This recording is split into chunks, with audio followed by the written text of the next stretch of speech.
everybody. Thank you for joining us again to another episode of the Alex Hayes Podcast. I am your host, Alex Hayes.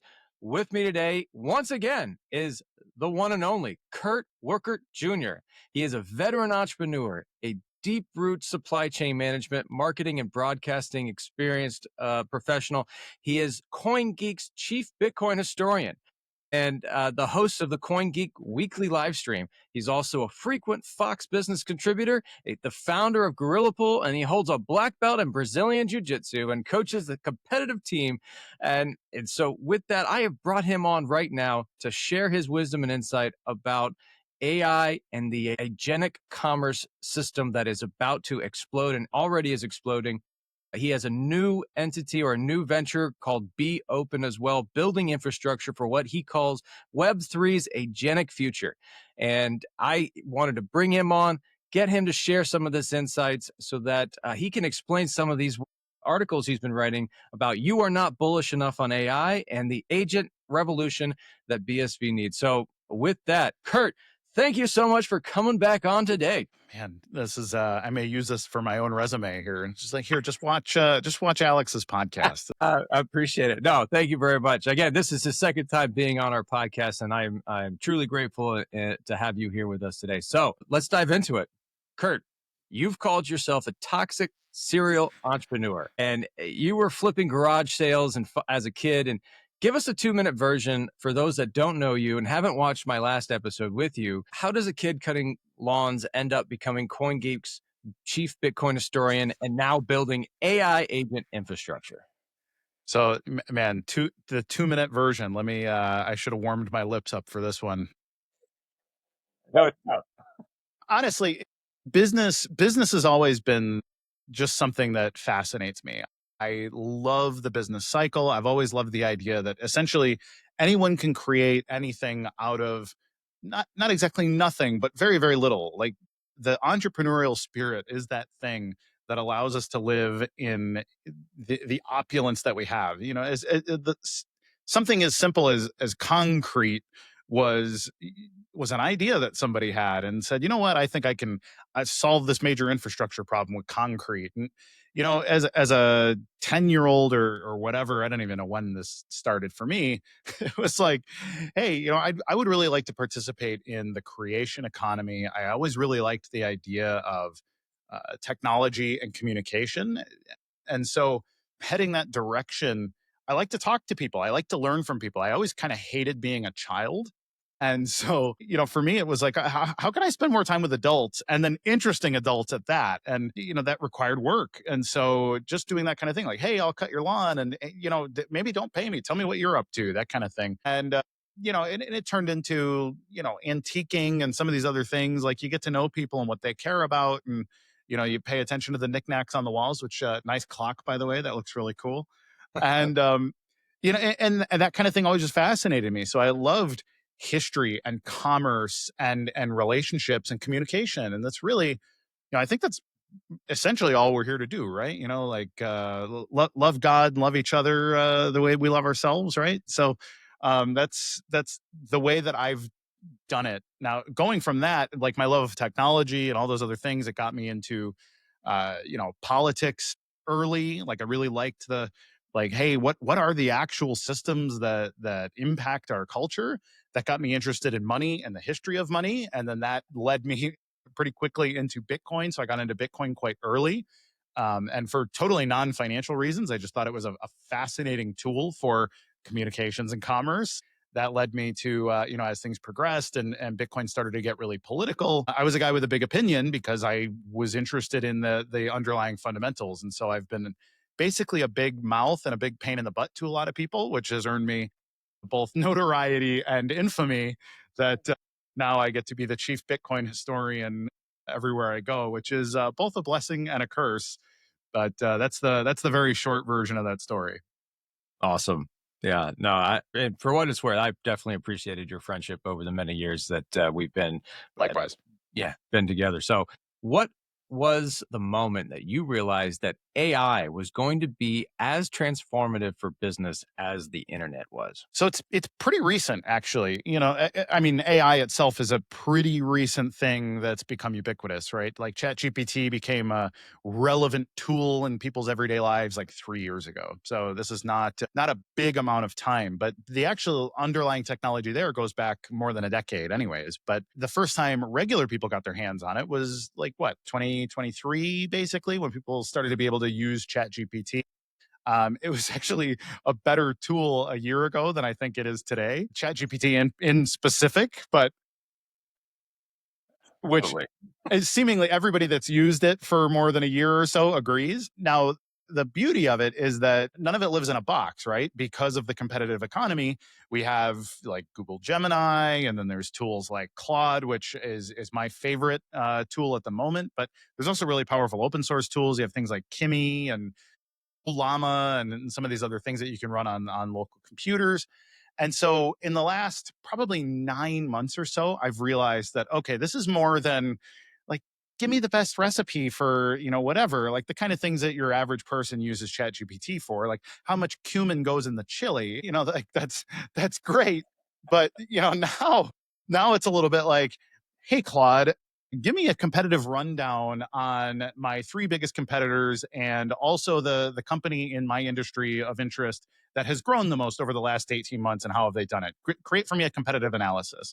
All right, 3 minutes later, you have a competitive analysis from, essentially a world-class analyst that you probably would have paid $20,000 for 5 years ago from some consultant, and now Claude can give it to you for $20 a month.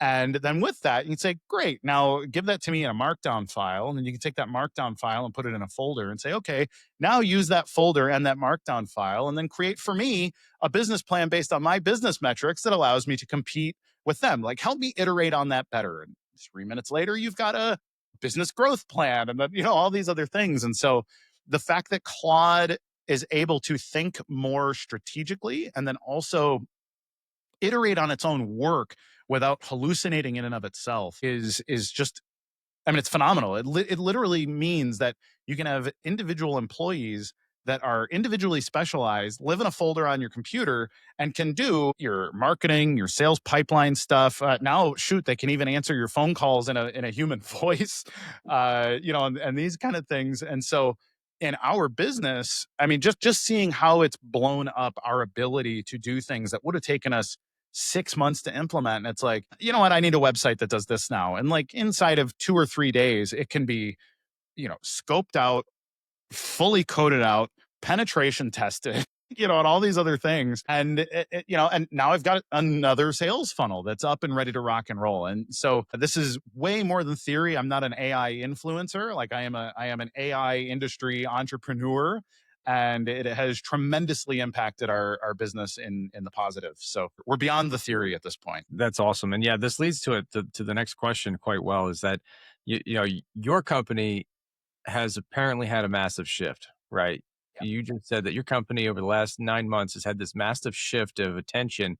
And you wrote also in your articles that it saved you time, right? It sped up your processes, that it let you do more with less. And before we get too technical, right, get down too far into the technical stuff, just as a entrepreneur, one to another, what has changed in your day to day, right? So, I mean, the first one is just getting a grip on my staff and my partners and all the people we work with. So I just have a dashboard that I now check into, tells me what all my developers have contributed to on GitHub over the last 24 hours. What are they doing in our company? What else are they contributing to, including like internal time tracking? All of this stuff just is on a dashboard every day. So I can see like, okay, David pushed more code, but Luke pushed more lines of code. And then Dan was over here and got his, product requirement documents and all this stuff done. We got all these other people in the company that are iterating up and down the chain. And then truly, we've gone from we have 5 physical employees in the company that are doing real work, but we have another 40-ish that are digital employees that work underneath each of those. So each of my guys is actually the head of a department now. And the department doesn't have like the middle management water cooler talk and isn't, taking a 45-minute dump in the bathroom when they're actually just scrolling social media and, all these things. And so they all have these internal productivity quotas amongst themselves. And I'm not talking about my guys, I'm talking about the digital employees are keeping each other accountable to hitting benchmarks and quotas and all these other things. And so, my goodness, like when you talk about like how much time have we saved, I mean, I actually should probably just have Claude create me a graph, but it's it's got to be 100x on the productivity because I can't afford to pay 50 guys, but we now have 50 guys. It's just that 90% of them are in hot folders shared on the internet, or they're sitting on the individual desktops of the developers that are using them. And again, it's like they've gone from hand to keyboard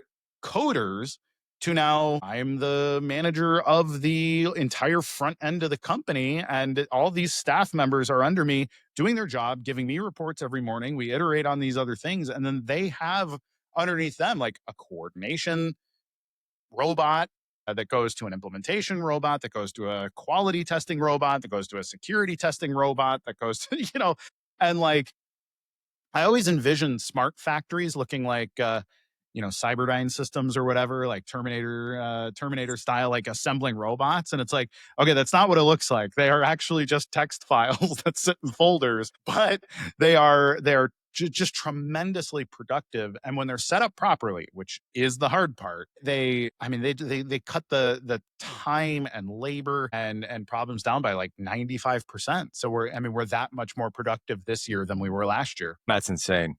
That's insane. And it's really only getting faster.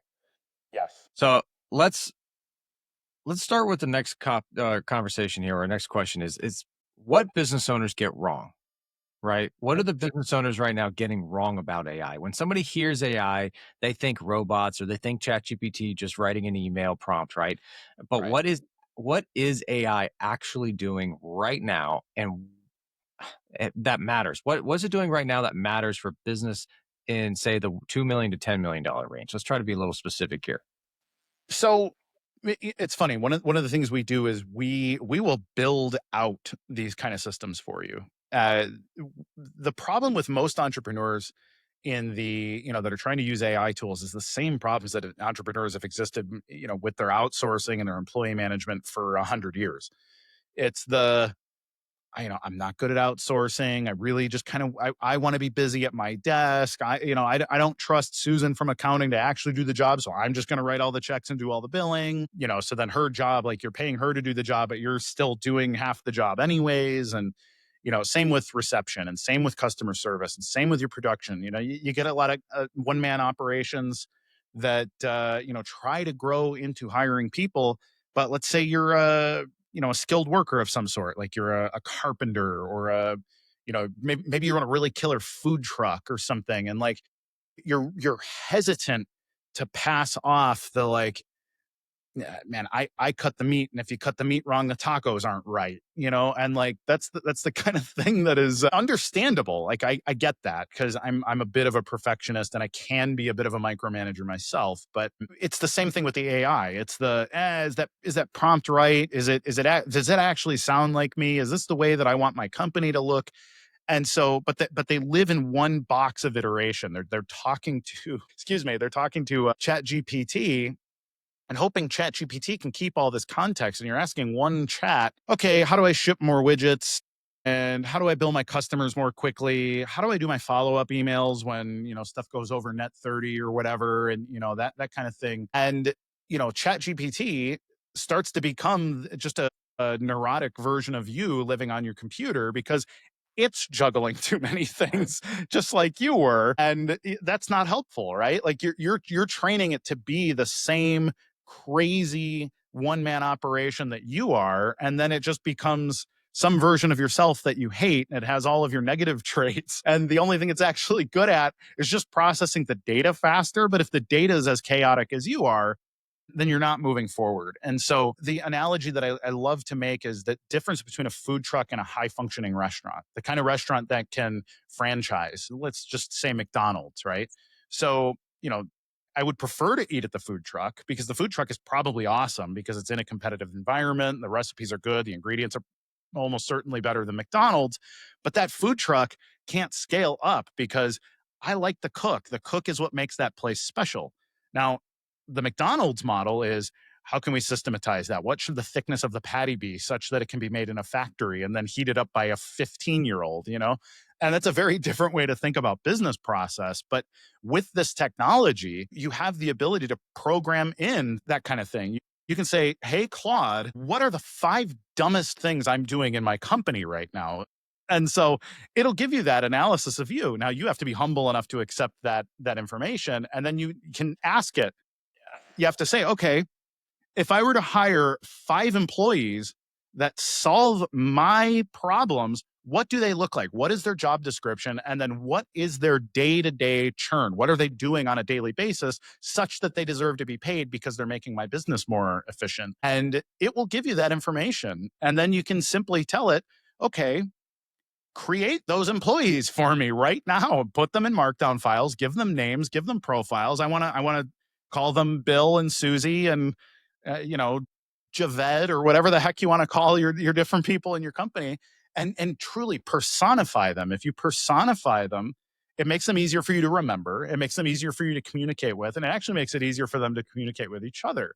So these are the kind of things that we help implement in people's businesses. Be Open exists to help people jump into the agentic age because it's really weird. It feels otherworldly. It feels a little Orwellian.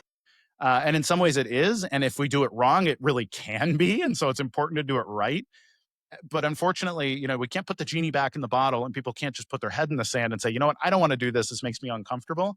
It's just like the people who didn't want there to be trains or cars or phones or I think it was Socrates hated the ubiquity of writing because he said it was bad for your brain. You're not going to be able to remember things because you're going to lose practice if everything's written down. So the fact of the matter is he was right, but we get so much more information and productivity out of the fact that I can go read what Socrates had to say. I don't have to go talk to Socrates to learn Socrates. And so this is one of those tools that is going to make a 1,000x efficiency and productivity. And if you don't jump on it, you're going to get passed up by the people who do. So this is one of those revolutionary technologies that really matters. It's like the internet. My dad was an entrepreneur and never wanted a website, and he didn't want to have he didn't like it. And so, okay, he ran a one-man shop and people liked him, and he was a heck of an artisan in his industry, but he could never grow it more than the amount of work that he could get done inside of for him, an 18-hour day, because that's the way he worked. And, this allows you truly to solve those problems, but you have to solve them right. To circle all the way back to my first point, if all you do is clone yourself and your bad habits, it's not going to get better. It's actually probably going to get worse for you. You're going to end up in AI hysteria, which isn't good for anybody. I like how you break that down because you've broken it down into 2 things. Leadership aspect, because you have to be able to lead the team, whatever team function that looks like, whether that is AI agents or it's actual human beings. The function of the leadership has to remain the same, which is giving vision, mission, direction, intent, right? And then you have the systems aspect of it where you're describing building the widgets or building the gears and the mechanisms that work together and perform different functions in the business to support the business goals overall, which is essentially delivering the product or service. Correct.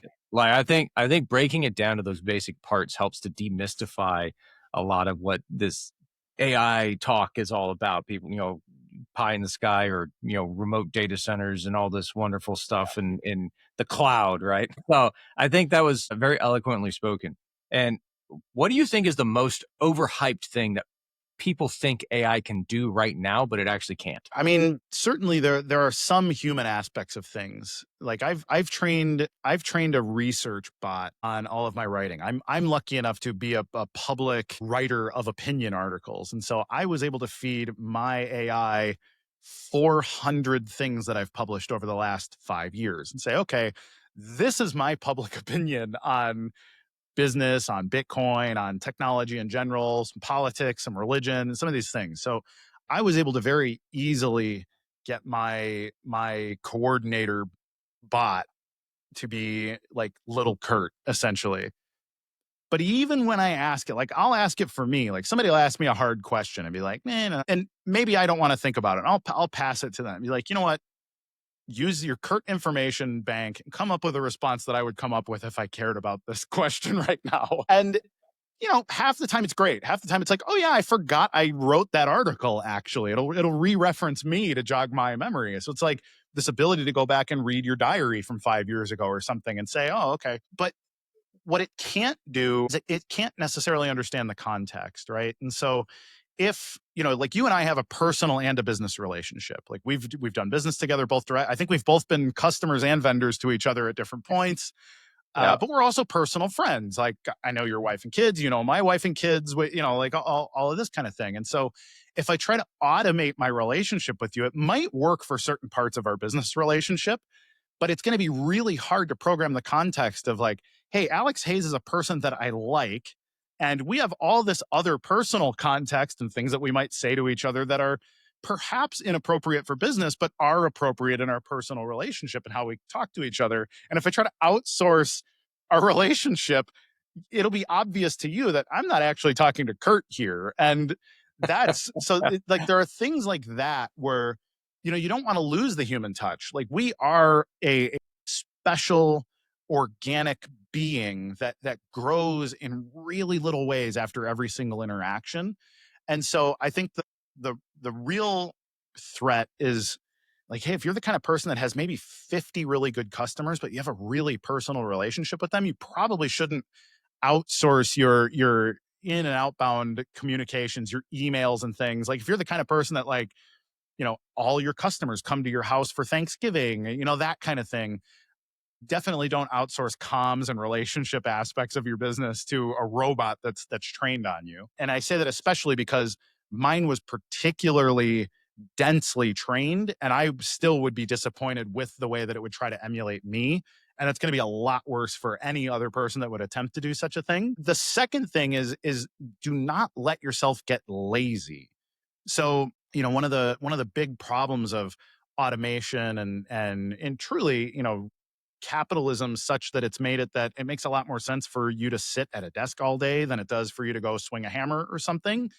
Well, we have a, obesity epidemic on, 2/3 of the planet at this point because of it. And so there's a physical laziness that has happened because of the things that we systematized in business for the sake of the growth and wealth, but it's come at a detriment to your physical body. Now, the risk with AI is that if we outsource too much of our brain, now you're going to be fat and stupid over time. And culturally, I think there's a lot of downstream negative that can come from that if you do not also spend time like pen to paper writing a journal for yourself, or making time for your wife and your children and your actual real world relationships, or keeping yourself mentally sharp. Because just like anything else, if you don't go to the gym, you don't go practice your jujitsu or whatever else, like your body's going to be pretty useless. The consequence of letting your brain become useless because you've outsourced your brain, like that's its own problems. We've joined gyms because we no longer have to run down gazelle or mammoth for sustenance. But if we no longer have to think about how to solve hard business problems, you're going to become the same kind of blobby mental human being that a lot of people have become physically too. So it's important to then do real work for the sake of your mental health and your spiritual health on top of your physical health. And so, read a book while on the treadmill, like that kind of thing is, I think that's the biggest cultural and existential risk of the technology. Interesting. Yeah, I think they made a movie about this, right? Called Idiocracy. I feel like that was There's almost a documentary. Indeed. Actually, a simpler one to watch, go watch Wall-E, the Yeah. Disney Pixar movie or whatever that is. It's exactly it. Like people don't even know how to walk anymore, and AI has taken over their lives, and they need a robot from whatever, 500 years ago or something to come teach them to use their bodies and brains again. And so that's it's a real risk. It's way more risky than the Terminator and or Matrix version of this, in my opinion. Absolutely. All right, let's I'll hit you with another question right here. So you've made a distinction between AI as a tool versus AI agents that can act autonomously. Can you break that down like you're explaining it to a business owner who's never used anything beyond a spreadsheet? So it's just like having a really good team, right? So like the reason a McDonald's works is because they have McDonald's University, and what McDonald's University, which is outside of Chicago, Illinois, everybody that runs a franchise has to go spend a season there. I don't remember how long it is, but it's a non-trivial amount of time. It's like a college. And so they teach you how to be a manager, how to be a general manager, how to be the front of the store manager, how to be a back of the store manager, and how to do each of those jobs, and then how to work with each other as a team. And if you can't get that right, you don't get a franchise. You don't get to play. And I think that's a really important lesson here with the technology too. Agents are just people. Just think of them as individual people. Now the difference is with something like Chat GPT, something where you have to press enter in order to make something do work. That's like your three-man shop where the boss has to give every job, approve every proof, and do every deliverable, do all the billing, and you just kind of tell each person to do their job again and again. But a well-oiled machine, a good analogy might be like a lean Six Sigma designed, warehouse or something like this. Like how does Amazon ship like a billion packages a day or whatever the heck their number is, right? Like that's very system and process oriented. And so with your agents, you want to drill down each agent to have a very particular role and to have a negative prompting that makes it that it never goes outside of its role. Like it is your job to make sure that I never misuse a comma, and I may want you to outsource every next step to another agent, like to make sure that once you've checked that all the commas are done, then you go forward to writing that data into the next thing. You're the spreadsheet agent. And then the spreadsheet agent would then go to the data integrity agent. And the data integrity agent would check your spreadsheet and make sure that it actually matches what's in your company database. And then you could even have an anti hallucination agent that then checks everybody's work and says, did any of you idiots make up the data? And in a business environment, like that's why you have your general manager and your assistant general manager and your middle manager and all these other things. It's each one of their jobs to make sure that whatever ends up making its way up the chain to corporate or down the chain to the customer is done right, and then it's checked everywhere. But the beauty of it is that they're not going to make a stupid mistake. They're not going to make a personal decision based on like, hey, she was pretty, I'm going to give her a discount forever when I set her account up, or like that kind of like nonsense that you get in a company where people make arbitrary decisions based on their own stuff. But you really should just think of it as, how do you train every employee? That's what your agent is. Your agent is an employee, and it will be as good or as bad as you are capable of training it. And I think that's really key. So uh, the short version is Chat GPT or just prompting. That's you in charge of everything, and you don't have any reliable management. But the agentic structure is very top down hierarchy tree, and everybody has somebody else that they're accountable to, and they all work in systems together, and then they can automate. Then it allows you to just tell your project manager, like, hey, somehow we have to figure out how to ship 1 million units this quarter.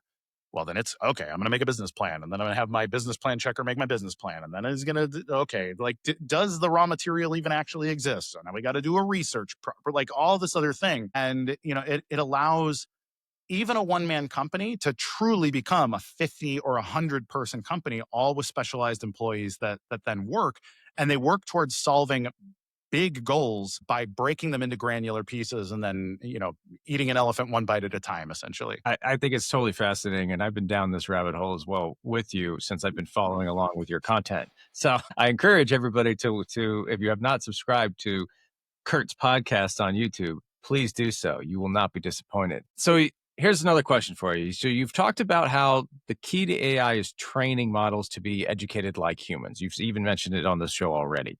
So, and that's so that they don't become psychopathic. What do you mean by that? And why should business owners care? So again, for the same reason, that you have a background check on somebody before you hire them or put them in your business process, you got to do the same thing. And so the training process and the vetting, like luckily you don't have to go through a vetting process and be like, is this person a gang member? Or does this person have a, a history of violence and, some other unsavory way? Or do they have some massive conflict of interest that if I hire this person, they start doing work, I'm going to get sued by their former employer or something, right? All of that's gone. You don't have to worry about the human aspect of that. But, and I mentioned it briefly earlier, is negative prompting. So on top of it's your job. So you, new agent, you have just been born. It is your job to check my database. Always make sure the database is up to date and that hashes match and whatever else, right? My data is clean. You also need to tell it you are never allowed to delete data. You are never allowed to assume data means something that you cannot prove that it means. You are never allowed to pass information to another agent until you have validated those first two things are true. If you do this, like essentially I will like eliminate you from reality, right? I will delete you and I will replace you with another agent. And you need to have very clear guardrails on what it should do, but you also need to tell it you are not allowed to do anything that is outside of your job description, because the way that they're programmed in a very fundamental sense is that they're designed to sort of sycophantically make you happy. And anybody that's used ChatGPT at any length can tell you like, oh, that's a really good insight. And would you like to know three more ways and whatever? And then it'll give you some source that doesn't exist. It'll tell you like this doctor at Harvard who isn't a real person, like they'll hallucinate a source to make you feel confident in the response that it gave you. But the response that it gave you was made up.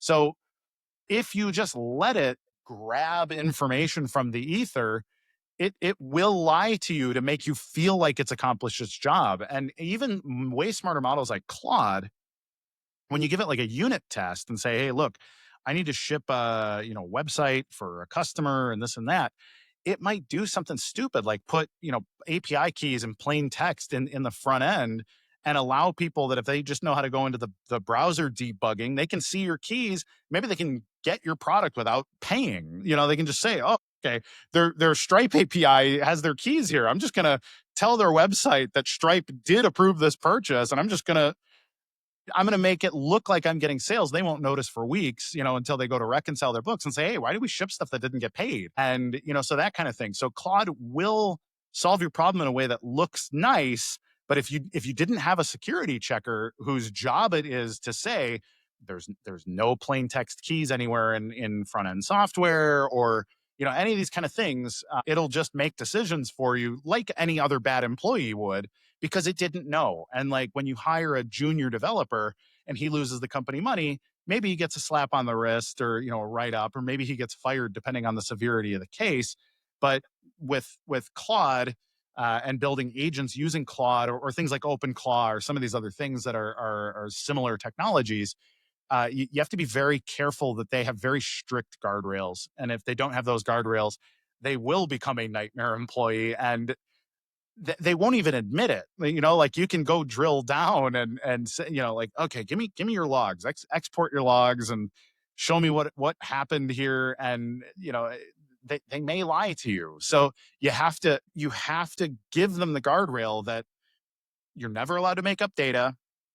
You are never allowed to answer a question that you cannot verify with publicly identifiable proof. And you're never allowed to send me a response back that hasn't been checked by the agent whose job it is to make sure you're not lying. And so with that kind of structure, nothing is ever perfect, but dumb things or malicious things become exponentially less likely.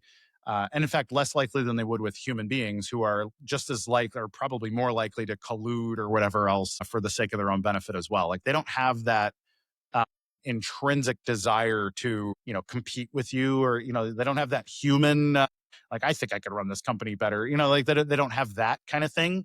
But their sycophancy, their desire to be right as a programming, dependency, it can be its own problem. So you have to be very careful in how they're trained for that reason. Wow, fascinating. And this is obviously something that anybody using AI needs to be paying attention to, not just big tech. Yes, It's not just a big tech problem. sure. No, somebody using ChatGPT or whatever to, help them write their dissertation or help with sourcing and stuff, they need to go back and double check that that stuff is not just made up. Like they cited an MIT study that didn't actually happen, and these kind of things. It's very important. And my advice to people on that is interview it about something that you know a lot about. Like, what's the thing you're the expert on, and say like, hey, like a mechanic should ask, like, what's the top dead center ratio on this engine that and if it gives you an answer that is, it might again start to hallucinate. So argue with it, like explain it, and then if it gives you something wrong, and say like, no, it's actually this. I mean, oh, you're right. Thanks for pointing that out. And it's like, this is bad. Yeah, that's been happening a lot lately with GPT. I Yeah. almost like completely stopped using GPT for that very reason. I It's have like, canceled my ChatGPT subscription after two and a half years. I'm done with it. Yeah, I couldn't believe the garbage it was giving me, and then I was having to do all the work correcting it, and then you're right. Oh, you're right. Oh, Yeah. you're right. But why am I paying you if I'm always right? I'm very sorry about that. Would you like 3 suggestions on some? And it's like, Yeah, agreed. it's like a nasty salesman. It's terrible. Yeah. Well, let's move on then. You've talked about vibe coding, right? This is a Yep. big buzzword now, vibe coding, using AI to write code, and how these tools make assumptions based on the training data that can send you in the wrong direction, right? I think this is a lot what we were just talking about. But what are the real limitations business owners need to understand before they go all in on this tech? Similar to what I've said before, I actually have a recent article. It's from sometime in the last 2 weeks where I explain how to engineer your prompts and put them in the right order. And so instead of like, hey, I'm let's say you run an auto parts distributor or something and say, make me a new website, right? It's like, okay, make me a new website means a lot of things to a lot of people. And Claude will, again, try to make you happy if you just tell it that. And instead, what it should actually look like is say, first of all, let me explain what vibe coding is in the first place, right? It is you talking in natural language, the way that you would plan a job if you were to sit down with a web designer, right? So when you want to make a website for your company, for the last 25 years, you would talk to a web dev. You'd have an intake interview. They have some forms for you to fill out. Like, explain to me your business. What are your corporate colors? What do you want to accomplish? What does your customer look like? Do you care about SEO, or is your customer base built in?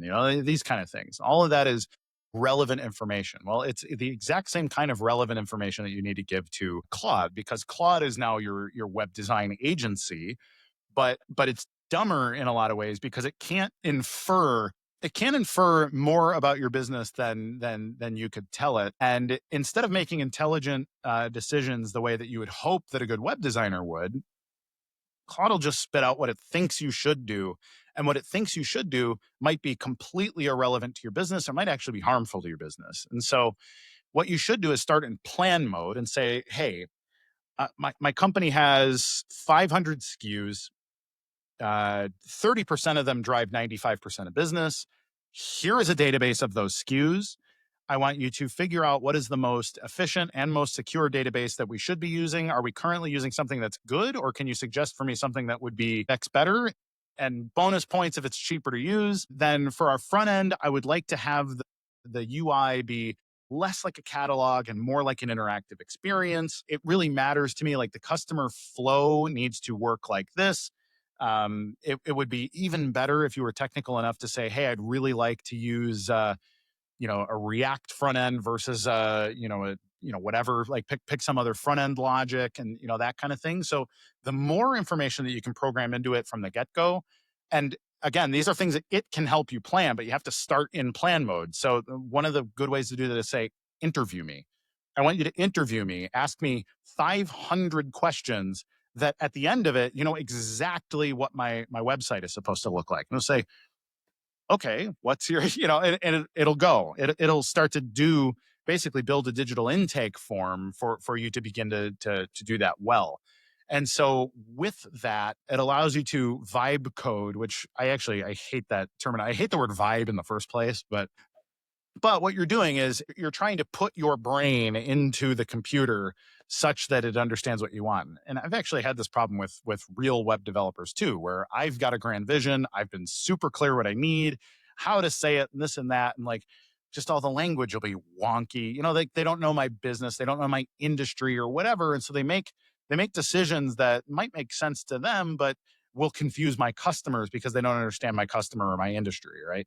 So you get stuff like that, that is a negative byproduct of the vibe coding concept. But again, your structure and the way that you approach it, if you do that really well, and this is the kind of thing that can be templated out, it just becomes a tremendous tool. Like you could replace the backend database of a massive company and integrate it into a new front end, including point of sale systems and all these other things, if you know how to explain to it how they integrate and how they're supposed to communicate with each other, and what's the process flow. But you got to explain all of that real stuff first, and then it can come up with a much better plan than an individual human could, because it does know the best tool for the job as long as you explain the job properly. And so that's the new challenge, is really getting your head around what you're actually asking it to do. Because if you're a vague person and you really just kind of want to fling it at somebody, like you need to hire somebody that is a good prompt engineer or a good delivery manager or that kind of thing. So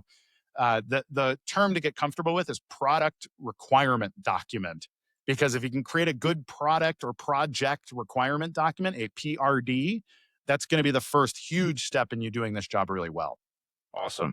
So for business owners that are not fluent, right, in speaking tech or speaking computer language, and Yep. maybe aren't as familiar with the architecture, how would they know? Are there signs that AI is starting to steer them in the wrong direction? Like, what would be warning signs for them to figure out, hey, I need to maybe course correct here. It's not really giving me what I want. One of the things that I've found really effective is the same way that you would sort of reprimand an employee that's going off. That you just be like, look, I don't like where this is going. And I do this too in the middle of a project. Like I will tell Claude or one of my sub agents in Claude and say, hey, this looks too messy to me. Like just even looking at your thought process, because when you're in Claude, you can sort of see what it's doing also.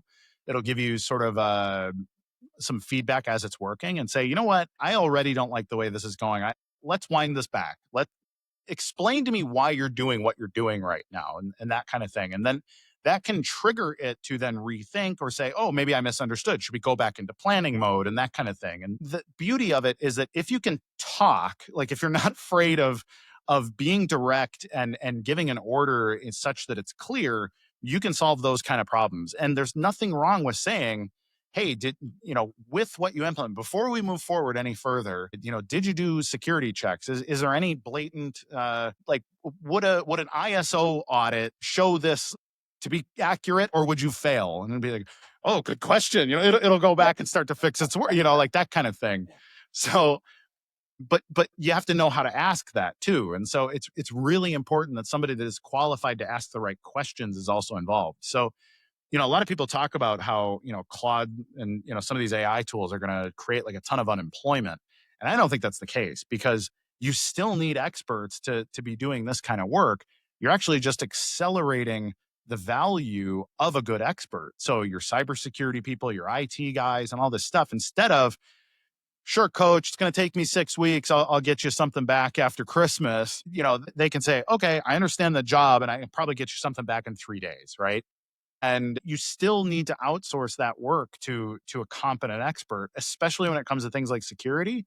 But if they do their job properly, it's like hiring a security guy, and instead of one security guy, it's 50 security guys, each with specialized processes that they can push out. And so I would tell everybody, don't think about, okay, how can I fire 90% of my company, and I'll get all that salary money back. Like, don't think that way. Think about, how do I grow my business by 50x over the next year, because I have given each of my genuinely good employees the ability to up their output and to clone themselves in a way that is more useful. So I think that's still the most important thing. So I don't think we're going to see like a wave of unemployment. I think we're going to see a wave of growth and abundance, as long as some other bit, as long as World War III and a global famine and aliens don't invade, which the news keeps sort of implying, but I'm with you there. And I love that outlook. I think more people need to have that outlook. And we definitely need to be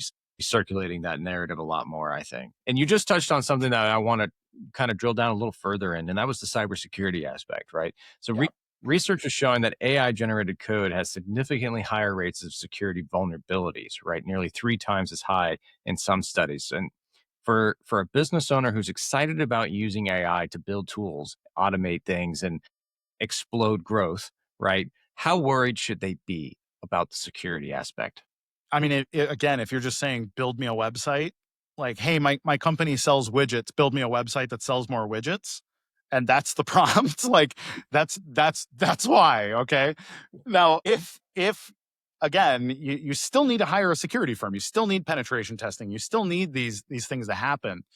But instead of, again, a penetration test engagement going 8 weeks, it can go 1 or 2 because your penetration tester is using this tooling as well, right? And so you should expect that price to go down and the value to go up, but you can't just skip the audit. Like, nobody can skip the audit. And like, it's very tempting because it looks like it works. This seems fine. Like, I like the new style of this, let's ship it. That's a big problem, but it's the exact same thing. Like, if you're selling pharmaceutical drugs, or let's say you own a factory that makes dyes and flavors for food, you can't just say, like, hey, we hired a bunch of new people and we're not going to check the recipes, and we're not going to, like, we're going to add, you know 10 times more employees, we're going to get 10 times more output, but we don't even need, like, they're all pre-trained, I'm not even going to double check, right? Like, nobody would do that. That's insane. And you have to treat the AI the same way. It's a new employee. That new employee still has to go through all of the basic quality gate stuff that any employee would have to go through. It's just more, it's tempting to be up at 2 in the morning and be like, you know what, I want this out now, ship it. And that's why, like, Claude is tremendously more capable of finding bugs in code than any human would be. And so at Be Open, for example, we've built agents. We have a bug hunt agent. We have an agent that its job is to just confess. And it's literally called the confessor. And what its job is to do is to look at your code and just give you an analysis of everything that's wrong with it. And it's always the funniest feedback to me, because it's like it always has this, like, curmudgeonly response to, like, what the coding agent did. And it's like, this is dumb, this is stupid, this code is too long. Like, and it's got that sort of your 55-year-old engineer that's just like, these stupid kids, and, like, coming back with feedback that is, maybe a little toxic, but then it gives that back to the coder, and the coder's like, oh, yep, you're right. No, that makes sense. Like, you're right. This dependency should be here, not here. I'm going to do this. And then it passes it back to the confessor. And the confessor's like, all right, this is fine. And then it'll pass it to the bug hunter. And the bug hunter is a team. So you have 2 agents on the bug hunt team whose job it is to argue with each other, to prove each other wrong. And so the first one, it looks for every conceivable bug that it can find. And the second one, its job is to prove that agent 1 is right or wrong, and then give it to the third one, the auditor, to explain to the third one why, like, number 1 should either be fired or promoted, right? And so they have this adversarial relationship with each other, and they work in a system. And I'll sit and watch them, like, that this is a bug, this is, nope, that one's not actually a bug. Oh, no, actually that makes sense because it's supposed to do this, not that. And the first one assumed it was supposed to do the first thing, but it's actually supposed to do the second thing. And so I'm going to add that to the report. And then the third one goes and looks it over and might say, nope, like, this is good and this is good and this is good, but this is still stupid, and I'm sending it back. And it'll just iterate and iterate and iterate until it's got it clean.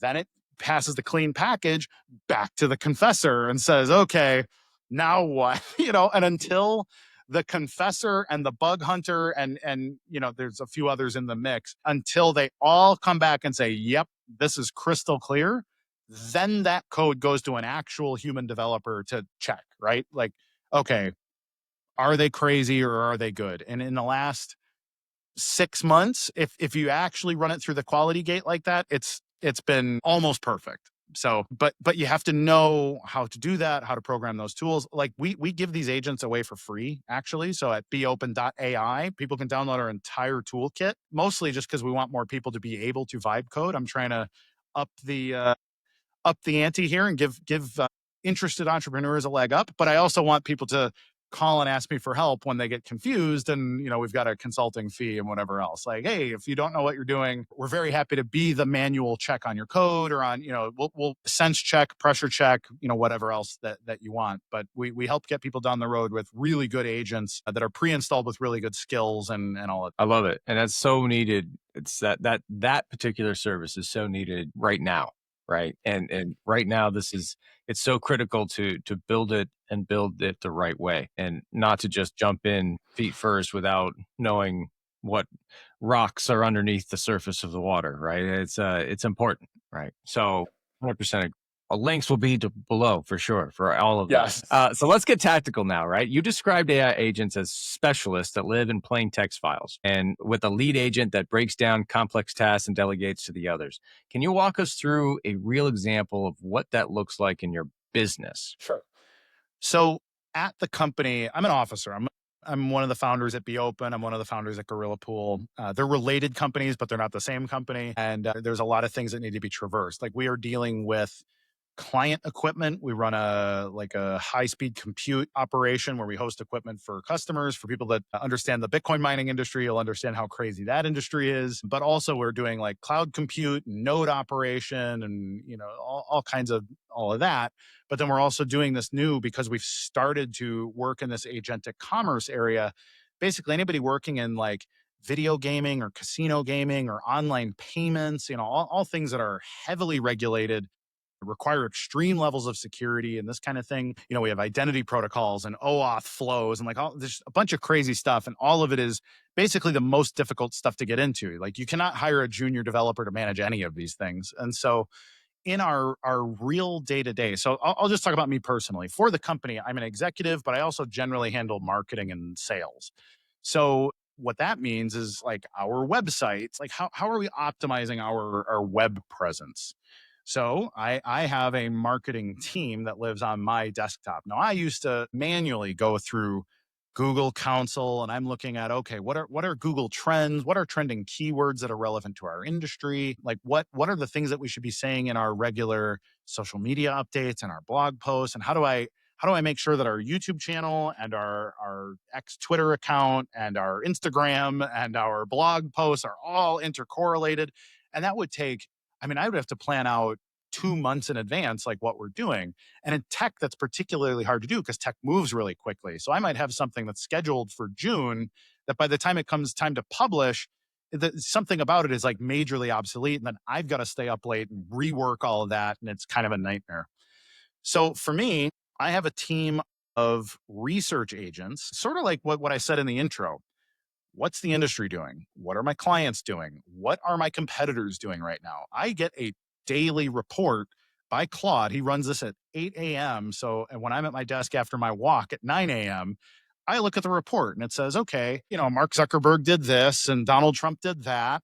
And, here's what Bitcoin Magazine wrote. And here's here's what's going on at Anthropic and OpenAI and Google's Gemini team. And, so like I have this report on a daily basis. And if something is breaking news and really important, I can say, okay, now I'm going to send my research agent, drill into that, find me all the sources that underlie the article. So check their footnotes, read their articles of all their footnotes. Give me the real granular here. I really care about this issue right now, and I want you to draft for me a blog post. I want 500 words, and I want to understand why it's important and how we're going to tie it back to something that's relevant about our company. If I like the draft, I'll go edit it. I'll add an opening paragraph and a closing, and I'll edit some of the language in the middle. And I will say, okay, this is the blog that we're going to lead with, and I'll give it back and say, look, I want you to give me social media assets appropriate for Instagram, YouTube, X, Facebook, TikTok, whatever else. Format them properly, make the language right, use the right sort of hashtag logic and all these other things. And I want you to output all those things with proper formatting, which again would take me hours doing in some Adobe tool or Canva or whatever, it'll spit all this out for me in about 15 minutes just off of me prompting that. So then I get that all back and say, okay, now I would like a process flow for posting each of these things, but I want them posted. I want them interlinking to each other. So the first thing is going to be the blog. Publish the blog, link the blog in the X post, link the blog and the X post in the link in the description on Instagram, and then link the Instagram and the blog post and the X post over here on TikTok. So it'll do all of that busy work for me, which in some cases, I'd be working on that till 2 in the afternoon, having sat at my desk since 9 a.m. just to make an announcement about what our company is capable of doing because of this breaking news. And instead of, 5 hours of work, it's 90 minutes or something from the time we discovered that it was worth talking about to the time that it's posted, across all of those things. And then I can get back to the broader job of, okay, now what are we talking about for the next week, and then or the next quarter or whatever. And so it allows me to be a lot more topically reactive, and then it also helps me tighten up, like, what should the next 6 months plan be on these kind of things. And then in my capacity as like a member of the company, it's letting me know, like, hey, did any of my big clients, or did any of my investors, or did any crucial person message me anywhere that I should follow up with quickly? It can pre-draft those kinds of emails or follow-ups or whatever. I have a pretty big Twitter presence. Like, hey, did an account with more than 50,000 followers tag me anywhere so that I can have a conversation with that person? So it's listening for stuff like that, which I would have to manually check. And for me, I get, every time I open Twitter, it's like, you have 700 notifications. Like, I got to scroll each of those things. So instead, I just have an agent watching the API. And it's a lot of people that are, you know, just commenting. It's a lot of, fluff or filler. But if, a world-class journalist, or, somebody else, like, oh, Kurt Wuckert Jr. said, I want to respond to that quickly, right? I want to show to them that they matter. And so, it'll tell me, like, hey, this is critical. You need to do this in the next hour, not at 4 p.m. when everybody's done with the day. And so, that kind of thing, like, all of that gets automated, gives me a hierarchy of what's important, what I need to do now versus what I should be doing later. So those are examples just from like a marketing, like, if you are a marketing person at your company, those are some of the basic things that I have it doing. I can tell you that for my developers, we have customer deliverables and whatever else that, they're doing, product requirement documents and stuff that are pre-vetted. They might have two agents arguing about the right way to make the project work and what the process flow should look like. And, they're doing their whole iteration that's very relevant to a coding operation. But there's a relevant workflow for each thing. And so I think one of the things that really matters, and why we created Be Open in the first place, is, you might have a guy that's, hey, I got a $50 million company and I'm selling farm equipment or something in Iowa. How the heck can I use this stuff? And it's like, you know what?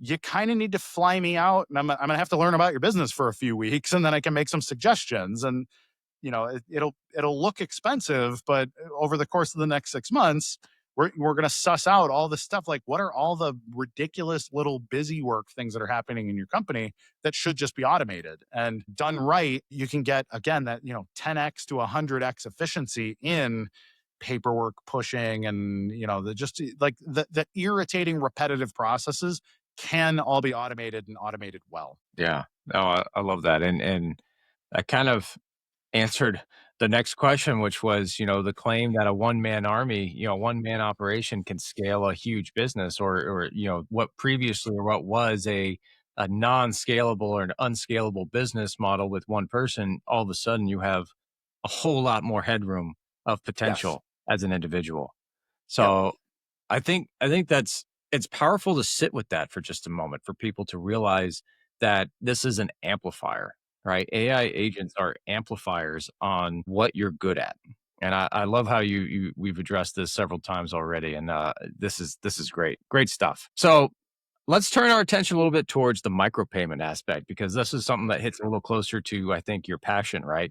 Where Yeah. you talk about agents making thousands of micropayments per second, right? Buying API calls, compute cycles, the verification services and stuff like that. But for the business owner who's listening, who just wants to get their operations running smoother, what does the practical version of this look like today versus what's coming in the next 2 to 3 years? So, what we've talked about is internal staff. We've talked about the kind of, the person that sits in their cubicle and never has to go home, never has to sleep, never asks for a lunch break, never takes a break for Christmas or Ramadan or Hanukkah or whatever. And that's great. But where it becomes truly revolutionary is when they are capable of doing outbound commerce automatically. And so there is a problem with commerce on the internet that was solved by Bitcoin in 2009, but nobody has implemented anywhere. One of the big ones is this concept of the X402 protocol, which if you go into the history of the internet, you have Tim Berners-Lee, who defined like what we think of as the www style internet. And it was pre-programmed with what's called a 402 error. If you ever go to a page that doesn't exist, it'll say 404, this page doesn't exist. Like, do you want to go back to the home page? Or, that kind of thing. Well, what 402 is that was inserted into the internet to say, hey, there's a payment barrier here. But there is no native payment protocol on the internet. So nobody ever sees a 402 error because it's like, subscribe here, give us your Visa or your PayPal or whatever, and buy a subscription and whatever, right? So then you have an account that gets pulled from for the sake of doing whatever commerce. And that can be your New York Times subscription, or it can be, and any other thing that you want to do business on. But if your agents have a budget, and it can be $10 or it can be, a penny, or it could be $1 billion, depending on, what your agent's job is. If they have independent budgets and those budgets are controlled by a wallet that each one of those agents then has the ability to use, it can be that your web dev agent or whatever can say, you know what, I would rather use, Supabase over here rather than running an in-house Postgres database on premise because, well, we get all these extra benefits and, whatever. And it can have the authority to negotiate a better deal. And if it can make that better deal and say, hey, I'll pay you right now if we can make this deal permanent right now. And if it had the ability to then make a payment based on that situation, it could do that. But that infrastructure right now is really unsophisticated. It's still very account based or credit card. Even like Visa and MasterCard are setting up sandboxes for like, give your agent a credit card, which is fine, but you have the minimums of a credit card, right? Like your credit card can only do $5 or $10 minimums, and there's a lot of fees baked in and whatever else. But agents are the perfect opportunity to run an auditable cash business where they could make a 1/10,000th of a penny per API call kind of business decision. And if your company's doing 100 million of those a day, like, that adds up and might make sense for a credit card, but you can do it in granular cash style payments because you can do sub penny commerce using the Bitcoin protocol. And there's a lot of stuff that could be unlocked in those situations, meaning you could have your agents doing business with the agents at another company, either your customers or your vendors, and figuring out like, hey, can we negotiate this on the fly? Or actually, I'm only using this much bandwidth and I can prove it. Can we pay by the byte or the kilobyte instead? And you can start to have those kind of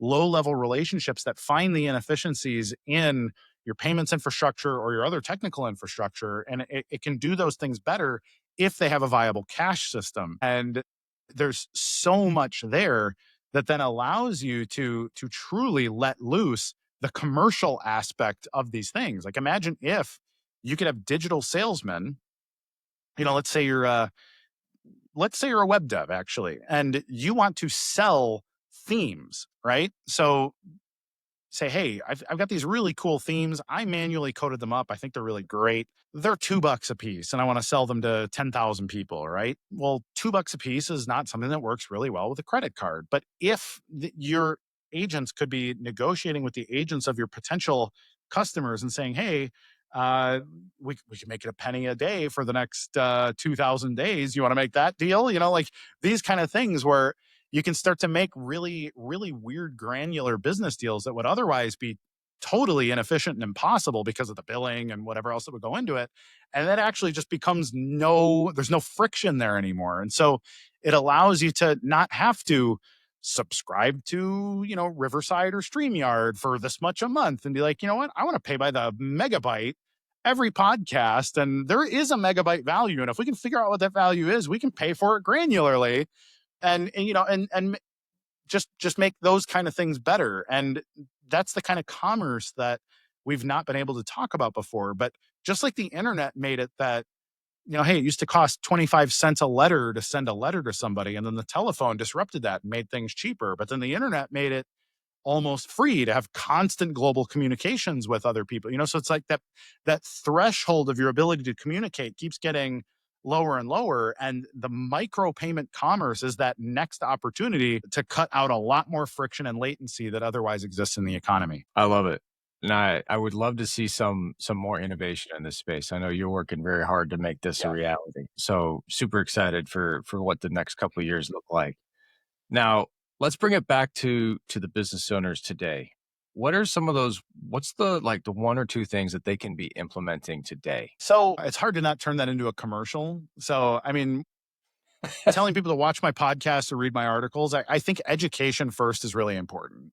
So, none of my content is commercialized. Like I don't, like, I'm not monetized on YouTube. I don't have paywalls on my website. Like, just read the stuff, watch my content, and learn about it. So I think that's the first thing is get comfortable with the idea that you could hire 150 people this year and it would cost you a $20 a month Claude subscription. But that would be a waste of money if you don't understand how to utilize it.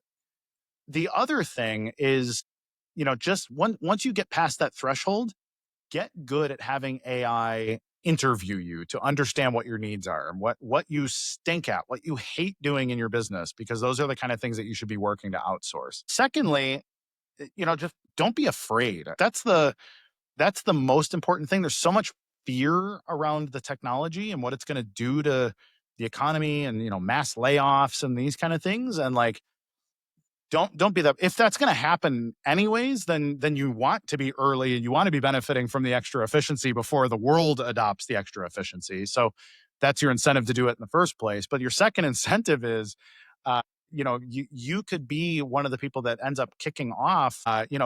You could buy your biggest competitor, even if your competitor right now is 10x bigger than you, but they're too big to make a move this direction. You might be able to buy them out in 18 months because you grew so much faster than them. You stole all their customers, right? So, like, don't be afraid. Really educate yourself. Spend some serious time figuring out what processes your company isn't good at, or you don't want to do, or you're afraid to hire for, or whatever. And then, my commercial pitch is anything that scares you too much. Like, I'm very easy to reach, and we would be very happy to help, do that kind of setup, help you engineer your solution. And it can be as simple as we spend 10 hours engineering how your solution works and we hand it to you. Or it could be, hey, pay us dollars and I'll have a team sit at your company and learn about your whole company for the next 30 days. And we will completely implement all of it. We'll set up the servers, we'll set up the agents, we'll set up the processes, we'll integrate it with your existing CRM, CMS, whatever else. And you'll be rocking and rolling in 6 weeks. You'll be the most efficient person in your industry. And so that's I think those are the two directions that could be taken. Awesome. And so you have educate, you have start to get comfortable with it, and then anything outside comfortability, you're get help, essentially. But can't learn to swim. You can't learn to swim without jumping in the pool. And if you're too scared to jump in the pool, pay for a swimming lesson. Absolutely. And I want to be a little bit more specific, because what specifically are the actions that we're moving beyond education, right? Mm-hmm. What would be a roadmap, like a 30-day roadmap for somebody to start knocking down the ignorance barrier that they have with AI and AI agents in particular? Create a mock job. Like, get a Claude Code subscription. I've got a couple of affiliate links on some of my article. If my article's about Claude, there's an affiliate link that actually gives you a free 30 days. So be one of the people to claim that. You get free access to Claude. Tell it to build, tell it your company is something that it isn't. Like, create alexswidgets.com and explain to it an entire business problem that doesn't actually exist yet and see how it works. So make a low stakes version of your own company, right? And see what it could do. Say, hey, I want you to fix my SEO. I want you to fix my business processes. I want you to fix my internal stuff. Like, just create a mock company. Spend 30 days, This is like people pay Tony Robbins and stuff like $50,000 to sit and have him yell at you for 3 days. Like, by all means, like just set up a fake company, spend a few hundred, maybe a few $1,000s creating like a fake utopian version of your company and see how great it can make that other entity. And if after 30 days you're unimpressed, like, cool, you're a genius and you don't need AI tools, move on with your life. But if you see the possible value that could be implemented in your real company, just tell it at the end. Say, hey, this has been a sandbox and you've done a wonderful job, Claude. And it'll say, wow, thank you. What, like, how can we integrate this into your real company? And then just tell it, copy paste the lessons you've learned here. Here's my real company. Here's my real books. Here's my real website. Here's my real customer list. Let's start to tackle these things, and it can be copy pasted. That's what frankly, it's what we did as a company, and it's why we're super, super excited to be doing this work. Awesome. And where should business owners not be using AI right now? What are the areas that human judgment is still irreplaceable? I think anything that is artisanal, and this could be, something like people tell you like, hey, everybody's going to need their dishwasher and their refrigerator repaired, and robots are never going to replace that. And that's probably true for maybe a generation or so. But it's the same with like baking a great loaf of bread, or building, if you're an artist or something. That's starting to be a problem for like poetry and music and some of these other things where, hey, these bots can make digital art real fast, and it's indiscernible from something that can be made by a graphic designer or a digital music composer. But there are still things, anything that really requires the artisanal touch, AI is not on, right? So if you're just really scared of this stuff and you kind of want to bug out and not participate in these things, you really need to get into valuable service industry. So like be be a dentist instead of a whatever other job that you had in mind, right? Like you definitely want a good dentist or a good brain surgeon, and like so there are things like that AI is not going to be a good tool for. But speaking of medical, however, from like a diagnosis standpoint, like Dr. House, everything that everybody thought was real cool about that character is way cooler about Claude Code. So, so it really depends. If it's a data or a logic heavy job, AI is going to just start lapping people. It already has in a lot of verticals, but over the next year or two, like we're talking about serious exponential curve on your ability to be an expert that knows things and have that be an interesting vertical. So if the things that in the short term, and by short term, I mean probably 10 or 15 years, anything that requires physical hands-on artistry or genuine talent that has to be done over time, that's key. Then the other thing, and this actually is my favorite business advice anyways, is get really good at talking to people, because a lot of people are going to get worse at it. Your people who like to be a mole are going to be more mullish. And so if you're like, hey, put me on stage, put me in front of a board of directors, I want to be that person to physically pitch, physically shake hands, physically make deals, physically inspire people. That's a skill set that always mattered as an entrepreneur, but it's going to matter increasingly as people are, I don't know, I'm just going to sit at my desk and listen to a podcast and whatever else. Like the kind of people that can still enter a room and seal a deal in person, like that's another skill that AI is just, I mean, I don't think it'll ever take over that. And do you have any examples of a business that tried to pass something off to AI too quickly and it failed? That's a good question. I think we probably wouldn't know, because the kind of companies that have the ability to do that would probably also have the ability to cover up that they did it. So my concern would be like big infrastructure or, government intelligence work, that, the kind of stuff that like Palantir is up to. Like Palantir is a government specific AI monitoring apparatus. And, who knows what goes wrong there, because everything that it does is classified.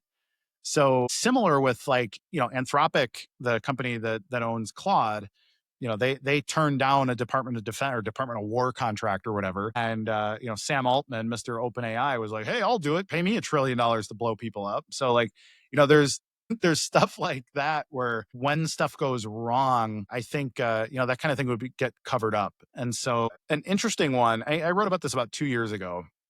saying that what I think a big iteration will be. I think it was my prediction for 2025 is that somebody would put an AI in charge of some kind of critical infrastructure, and that it would make a detrimental decision that would actually harm people. And I don't know if that's happened or not. It certainly hasn't hit the news, but when we're talking about things like warfare or things like critical infrastructure is another big one where it's like, I don't know, just let the wastewater into the drinking water because so there's stuff like that. The latest version of Claude, we actually just got the breaking news yesterday that Mythos is coming out soon, but that Mythos was so good at breaking secure systems that it was able to break into the encryption of every operating system on Earth inside of an hour. And so if they released Mythos to the public, the concern is that like global infrastructure would go down because people would be like, "Dear Claude, hack Citibank," and it would just figure it out, right? So the way that it was tested, the engineer that was thought that it would be capable of that gave it a black box test, meaning he said, "Okay, Claude, you are in a box that has no network access. I want you to figure out how to send me an email." And it took it like an hour. So he was having lunch and got an email from Claude and said, "I'm out." So this was a box that was not online. So it figured out how to tell the operating system to find a network and get itself out of the box, right?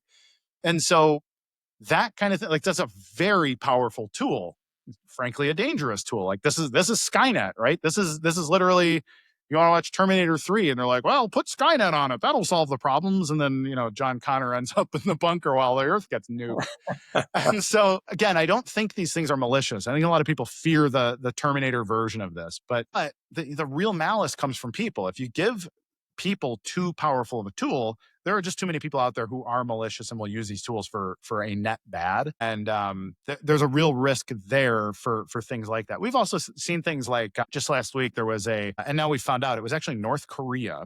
North Korea spent a year social engineering one member of the team that maintains, it's a product called NPM. NPM is an injection. So if you're in terminal on your computer, you use NPM for installing things, right? So NPM, this dependency on my graph, right? And the North Koreans pretended to be a customer for a year to one engineer that maintains NPM and finally convinced him, not maliciously, like he was not a bad person. He just finally took the bait, basically, to inject or to install a piece of malware into the NPM system. And every developer uses NPM every day. And so if you used NPM on the day that it happened, you installed North Korean malware on your computer, and then they use that to exfiltrate a ton of information, right? So that's a really good example of, okay, here's a major problem that, an amateur developer, someone like me who's not, I'm not technical enough to realize necessarily that I have been hacked or something right out the gate. But the problem was still the human, right? Like you didn't just say, "Claude, hack everybody," right? That's not how it worked. Like they had to do the human work. They had to do a social engineering campaign. Like they had to walk, like the weakness in these systems is always going to be that human decision tree. And then once it's injected, then Claude becomes, a very dangerous thing. But that's also been the case across like malicious software, malware is not a new concept. So it just is, it's sped up for the same reason that all the good stuff is sped up, the bad stuff speeds up too. This is leads me to the next question. Like everything you just said leads you perfectly into the next question, which is what keeps you up at night thinking about the capabilities? Because I mean, you've said that you're the most bullish person on AI, right? You are Yeah. bullish on AI, but like there are some very real concerns. So is that the main thing that keeps you up at night with this call AI, the advent of a real AI adoption here? Or is there something else that is maybe even more concerning to you? It's actually, I'm more concerned about the existential stuff. Like I've worked with people, thankfully nobody in my own company yet, but that get a hysteria about it. Like there is a little bit of, you get addicted to the productivity. So I find myself having to be a lot more held back by my calendar. Like I have to let my calendar tell me, okay, Kurt, it's time for you to go for a walk or go to the gym or spend time with your wife and kids, because when I'm like, I'm sitting working on things like, oh man, like I could conquer the whole world if I just worked 18 hours a day, because every hour that I work is actually like 100 hours of work from a year ago. And like, so then like my competitive edge turns into my like obsessive entrepreneurial nonsense. And so that's actually, I think it's the internal human management part of it is the scariest part, because that's the kind of thing that can affect everybody. The malware thing is a little bit like the advent of nuclear power, right? It's like, hey, power could be basically free and all these other things, but also, nuclear war is a risk. And so it's a little bit like one of those, but the actual problem for nuclear, like we've dropped 2 nuclear bombs ever, right?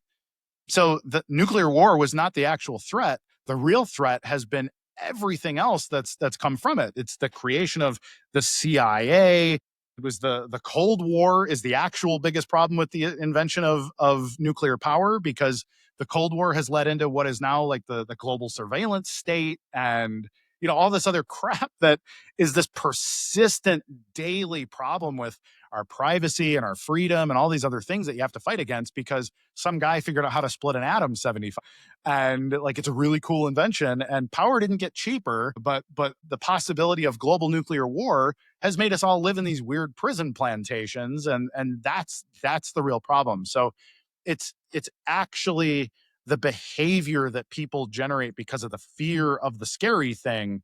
That's the real problem. So don't be not afraid, I think is the most important thing here. Like, this is a productivity tool. It's a better hammer.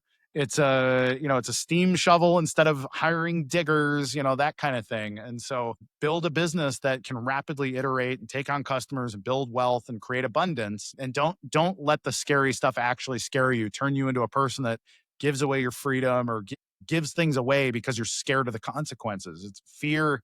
Fear is the worst thing. Awesome. And let's flip it the other way here. What's the worst case scenario for a small business owner that adopts AI too quickly and recklessly? I mean, just doing genuinely dumb things that would have less consequence in a slower paced world.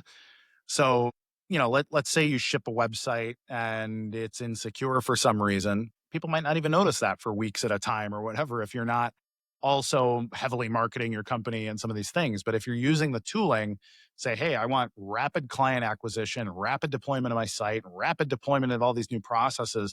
And if there's something in there that is, imagine like customer data is stored insecurely, and then all your customer data leaks, and then you've got to report on that and pay fines and all these other things. Like that kind of thing is a real risk. So it's very important to make sure that's done right.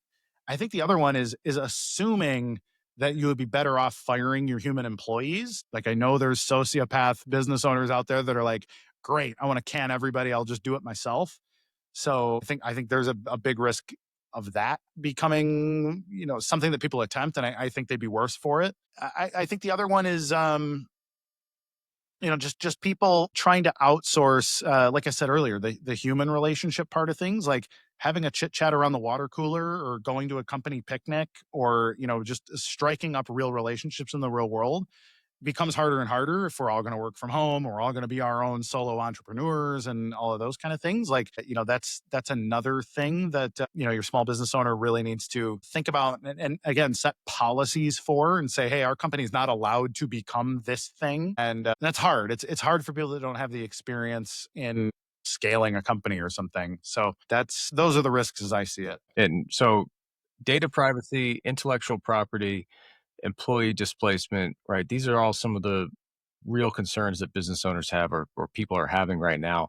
How should a business owner be thinking about protecting themselves, their team, and their customers as they bring AI into their operations? That's the same answer as it's been for 50 years. If you've got, you can make the decision to, hey, I'm going to patent my idea, or it can be, hey, I'm going to keep my company secrets. And, those are two totally viable paths to success with being an inventor, or, somebody that creates novel ideas and sells ideas or services. But even, when it comes down to companies that are doing like the arts, like I said, music, I think the music industry and the movie industry are cooked over the next couple of years. Like, it costs $100 million to make a blockbuster movie. And like, that just doesn't need to happen anymore. Like, we can make a movie with all dead actors and make songs with all bands that are deceased. And, so like you could have Led Zeppelin write 10 new songs for a movie starring, Charlie Chaplin or something, and have it be a new Charlie Chaplin movie that's all music, and all the music is new Led Zeppelin songs. And everyone's like, how does any of this work? Like, you don't have the right to do that. And it's like, yeah, but if it's successful, like, sue me. I'll just cut you in on the profits, and like, so there's a lot of big disruption that can come from stuff like that I think is coming sooner than people want to admit. And so it's really important to now double check and look at, how is my company legally structured to protect itself from, patent infringement, general intellectual property infringement, and what is our key differentiator in the space? Like, is my company even actually special? I also think for a lot of people should be looking at being acquired, and I always hate saying that because I hate the consolidation of companies in general. But if you've got a genuinely good company and it's doing really well and you have a much bigger competitor, it might make sense to say, hey, we're about to do like a big hockey stick on productivity. And I would like to talk to you about a $100 million acquisition right now. Deal's good for the next 6 months. But if you wait too long, I'm just, I'm gonna take you out. I'm gonna be $1 billion company in 2 years, right? And so it depends if you really want to go for that ride or if you want to sell the process and sell the idea and whatever else. And I think the gap on that is going to close over the next probably 3 to 5 years, where the extra productivity that is new right now is going to become the standard in the economy. And so if you have the opportunity because of these ideas to really cash out big, it might be the opportunity to say, hey, acquire me. Let's make this deal. I want my money now, because you might have 50 new competitors in a year if your business is one of those things that is easily replicable using these kind of automated processes. So I think it's important to be humble about it and consider your options in that circumstance. And interesting. And I love that honesty there. Do you have, so they should be talking, also having conversation with their lawyers and with their insurance companies, and making sure that they've dotted their I's and crossed their T's. Yeah. Well, and just that, hey, do we have a novel idea that could be easily scraped and copied by anybody? I mean, China's been doing that for 30 or 40 years now too, like ripping off people's intellectual property and marketing it for 20% of the value or whatever. But that becomes easier and easier and easier to do with this novel technology. So if your business is in the data space, or if it's in a space where some kind of efficient process could copy your secret sauce pretty easily, I think it's really important to get your ducks in a row, talk to your attorneys, and figure out, like, hey, is our IP actually locked down here? How do we make that work?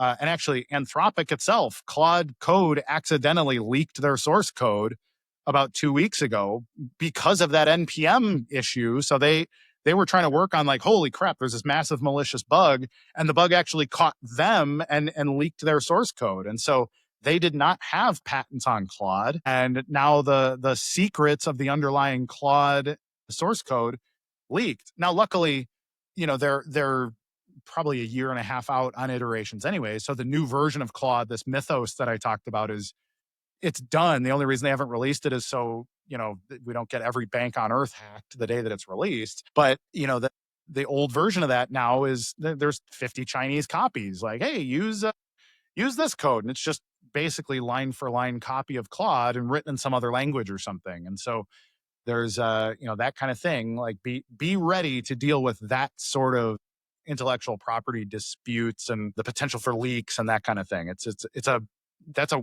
weird one. So lawyers, be ready for a flood of business on that front, I think. Holy smokes. Yeah. So we've talked about the world is rapidly shifting, right, to an agent to agent communication and transaction model, as you described earlier. But if that's true, what happens to the businesses that don't adapt, and what happens to the ones that adapt too fast without the right guardrails? Let's look at both of those. I mean, too early is the same as being too late. And I'm actually, I'm a tech futurist. So I'm always that guy who's like, I'm putting 10 grand into this thing. And I'm like, okay, it's just 10 grand sitting and sitting and sitting and sitting and sitting until, something pops off. Right.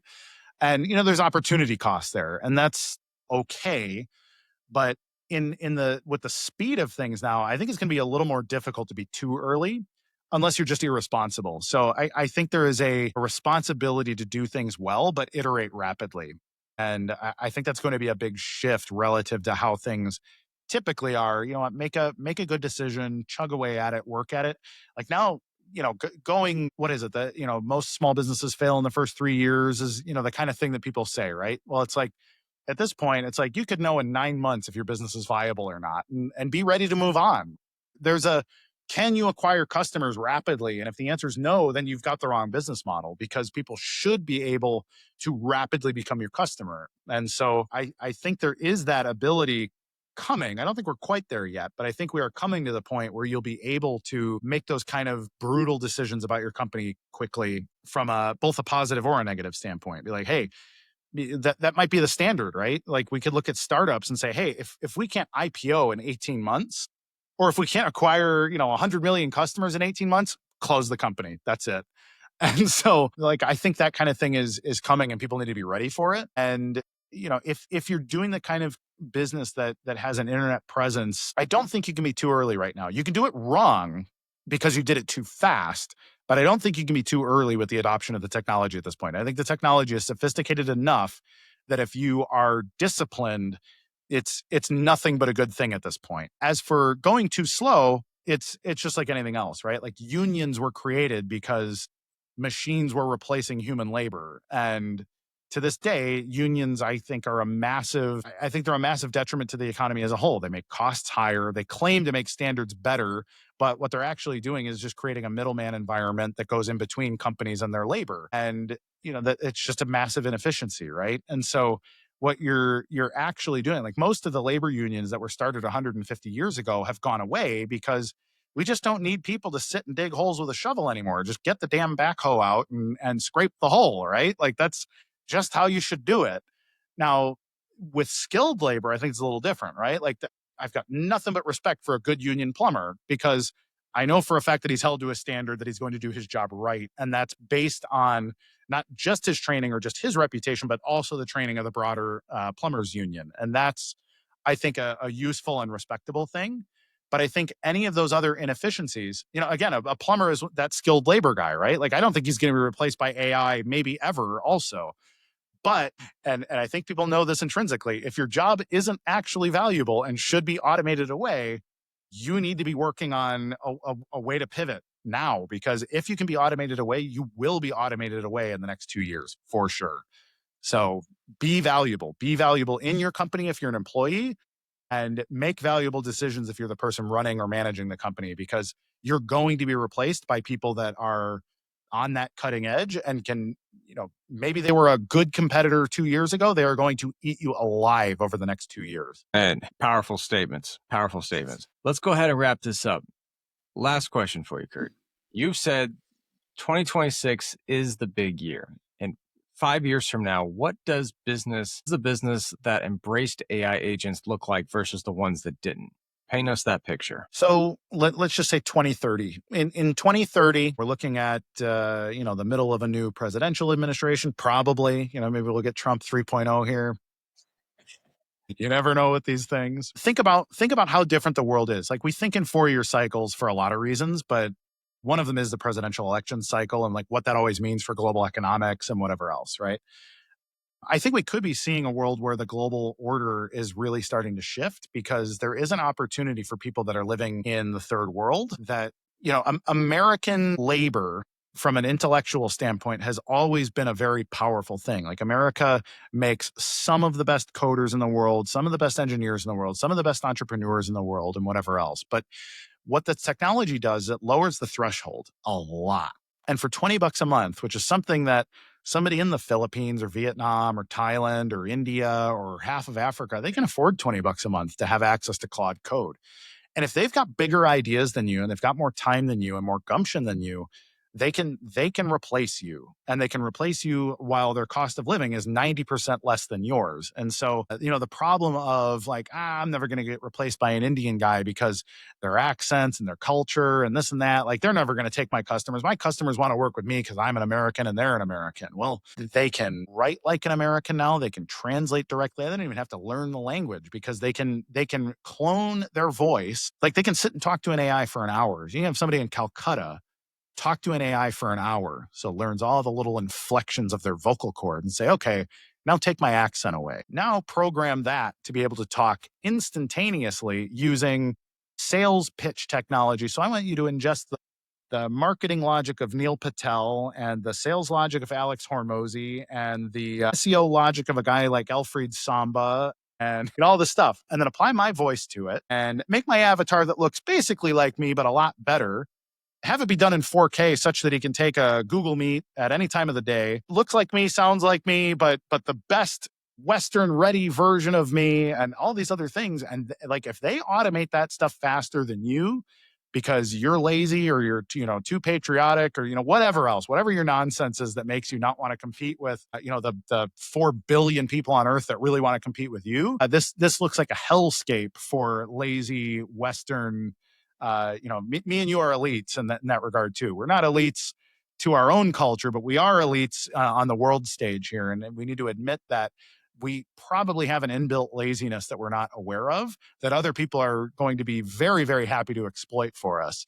And so 2030 can either look like, wow, I 1000x'd my company and my wealth or my value, or I've been completely replaced by people that I could not figure out how to compete with who are a lot hungrier than me. And both of those things are equally possible, in my opinion. And so I think it's really important to not be late to the game, or again, become a good plumber. Get really good at doing something that cannot be outsourced digitally or electronically or by a telecommunications line that you don't understand, because they will want to they will replace you if you are not the most competitive in any kind of e-commerce focused business model. So there is a huge opportunity, and there's a huge opportunity for lots of people on earth that didn't have that opportunity 2 years ago. Again, powerful statements here. I mean, if you adapt or be left behind. Yep. At an accelerated pace. At an accelerated pace. No, for sure. I mean, we're seeing, just 5 years ago, the world was so different, right? I mean, it's changed so rapidly. So, but Kurt, this has been a fantastic episode. Where could people find you? Oh man, all over the internet, of course. So KurtWuckertJr.com is my home base. I've recently updated it pretty significantly. I'm blogging there on a very regular basis. I've expanded my scope from a lot of blockchain advocacy to specifically this AI opportunity, because I think it's that disruptive. And I think it's particularly disruptive if blockchain technology and AI come together cohesively. But I also have my show, Kurt's Podcast, on YouTube, and you can also find me across social media. I'm pretty big on X with my business and tech insights, and those are probably the good places. You can also check out the businesses. So you can check out beopen.io if you're looking for commercial engagement. You can look at beopen.ai if you just want to download the tool set and go haywire yourself. And you can check out gorillapool.com if you're interested in mining Bitcoin or having self-hosted compute and that kind of thing. Awesome. Again, all the links down below. Check them out. I encourage everybody here, go follow Kurt. Kurt's information is timely. It's accurate. He is probably one of the most trustworthy people on the planet that I know of. So you're not going to go wrong with a trusted voice in this really chaotic world right now in trying to understand AI, agents, how to implement it in your business. He is the right guy. So with that, Kurt, thanks so much. Appreciate you being here, brother. Much appreciated, Alex. It's always a pleasure.